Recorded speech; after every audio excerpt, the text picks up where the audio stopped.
ভারতের বিশ্বকাপ জয়ের আনন্দে একটু হলেও প্রকৃতি বাদ সেধেছে।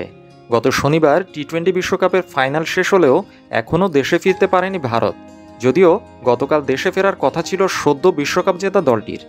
ভারতের দেশে ফিরতে না পারার কারণ ঘূর্ণিঝড় বেরিলের কবলে পড়ে এখনও বার্বাডোসে আটকা পড়ে আছেন বিরাট কোহলি, রোহিত শর্মারা। এই ঘূর্ণিঝড়কে অত্যন্ত বিপজ্জনক হিসেবে অন্তর্ভুক্ত করা হয়েছে, ফলে বন্ধ করে দেওয়া হয়েছে বার্বাডোসের সব বিমানবন্দর। কোনো ফ্লাইট না থাকায় বার্বাডোস থেকে দেশের উদ্দেশ্যে রওনা হতে পারেনি ভারতীয় দল।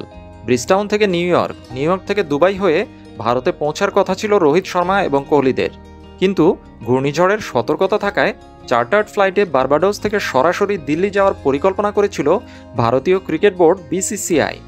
বিশ্বের সবচেয়ে ধনী ক্রিকেট বোর্ডের কাছে টাকা কোনো ব্যাপারই নয়, কিন্তু চাইলেই তো আর প্রকৃতির উপর কিছু করা যায় না।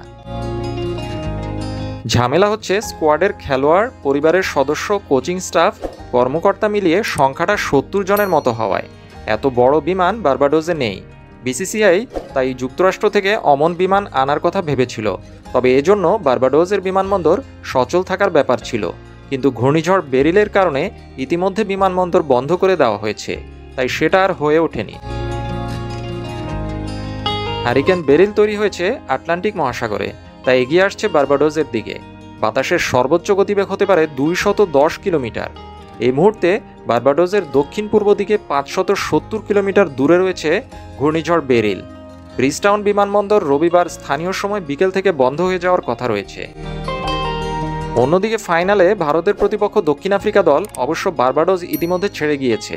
বিমানবন্দর বন্ধ হওয়ার আগে প্রোটিয়ারা বার্বাডোস ছেড়ে যান।